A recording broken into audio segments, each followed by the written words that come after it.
Salut à tous et bienvenue sur ce deuxième épisode des histoires mystérieuses. Je vais vous raconter l'histoire terrifiante de la poupée qui a inspiré Chucky. Mais juste avant ça, voici le générique.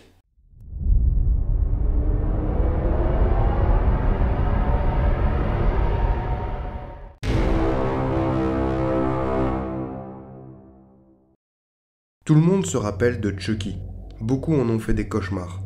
Chucky est tout simplement machiavélique et bien entendu, elle n'a jamais existé. Mais saviez-vous que le scénario de ce film s'inspire d'un fait réel, celle d'une poupée qui est toujours possédée et démoniaque. Cette poupée se prénomme Robert. Cette poupée appartenait jadis à Robert Eugène Otto, un célèbre peintre américain. Son histoire débute en 1906, lorsqu'un serviteur de la famille confectionna manuellement cette poupée à partir de paille et de guenilles. Ce serviteur pratiquait la magie noire et était opposé au traitement qu'on lui infligeait. C'est pourquoi il décida, dans une démarche de vengeance, de faire part de cette poupée au plus jeune fils de la famille, à savoir Robert Eugène. Bien évidemment, le fils accepta le cadeau et s'y attacha énormément, au point de passer tout son temps avec elle. Il lui donna même un nom, le sien, Robert. La poupée prenait de plus en plus de place dans sa vie, sans que sa famille ne s'en aperçoive. Du moins au début. En effet, ils discutaient ensemble très souvent dans sa chambre. Le jeune fils prenait la parole à la place de la poupée lors des divers jeux qu'il mettait en scène. Bizarrement, l'enfant commença à parler avec une voix d'adulte à la place de Robert. Ce changement soudain de voix intrigua les parents. Bientôt, ils se mirent à penser que cette voix émanait du pantin lui-même, qui serait donc doué de paroles. Un soir, un vacarme ébranla la maison. Il venait de la chambre de Robert. Les parents accoururent pour voir ce qu'il s'y passait et découvrirent la chambre retournée et leur fils accusant sa poupée comme étant responsable de tout. Au fur et à mesure du temps, les phénomènes étranges ont continué. La poupée semblait se déplacer seule dans la maison. Les expressions sur son visage changeaient également. On retrouvait les jouets d'Eugène disséminés dans la maison. Ils étaient tous mutilés. L'enfant répondait à chaque fois que sa poupée en était responsable. Certains voisins d'ailleurs expliquaient qu'ils voyaient très souvent la poupée en train de scruter l'extérieur de la maison lorsque la famille n'était pas là. C'est alors que les parents décidèrent de mettre cette poupée au grenier. Après le décès de ses parents, Robert Eugène, devenu un artiste peintre reconnu, hérita de la maison familiale.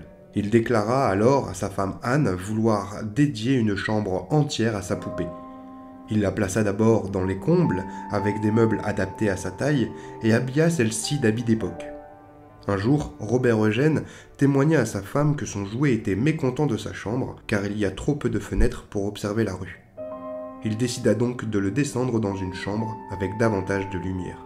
La poupée recommença donc à voyager de fenêtre en fenêtre, en scrutant l'extérieur. Ce sont d'ailleurs les enfants des voisins qui ont alerté Robert, celui-ci leur dit pourtant qu'il ne bougeait jamais la poupée.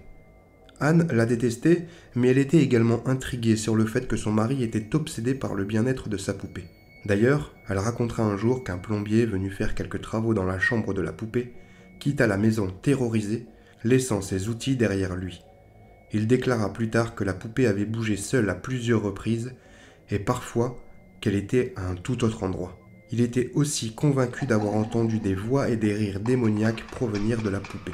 Les amis de la famille Otto qui venaient dîner à la maison certifiaient d'ailleurs que Robert changeait de regard régulièrement et parfois même avait des attitudes de haine. Eugène mourut dans sa chambre d'amis en 1974, sa poupée auprès de lui.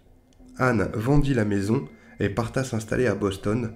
Elle abandonna la poupée dans le grenier. Une nouvelle famille emménagea dans la maison.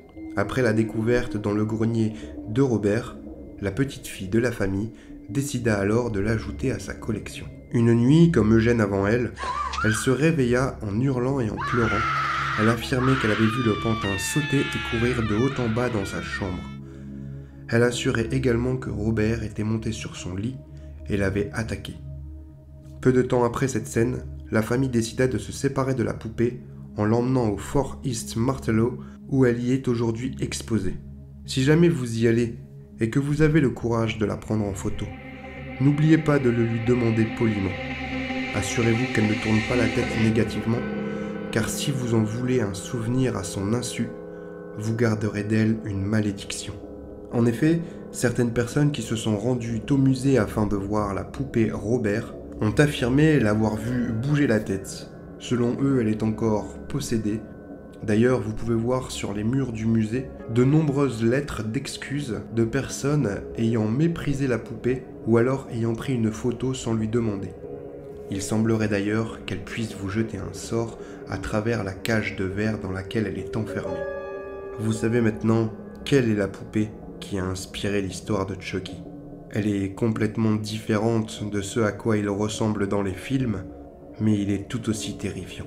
Merci à tous d'avoir suivi cette vidéo, j'espère qu'elle vous aura plu. N'hésitez pas à me dire en commentaire quel type d'histoire vous voudriez découvrir lors des prochains épisodes. En attendant, n'hésitez pas à vous abonner et liker la vidéo. Merci à tous et à toutes d'être de plus en plus nombreux à me suivre. Ça me fait énormément plaisir. Je vous dis à très bientôt et surtout, prenez soin de vous.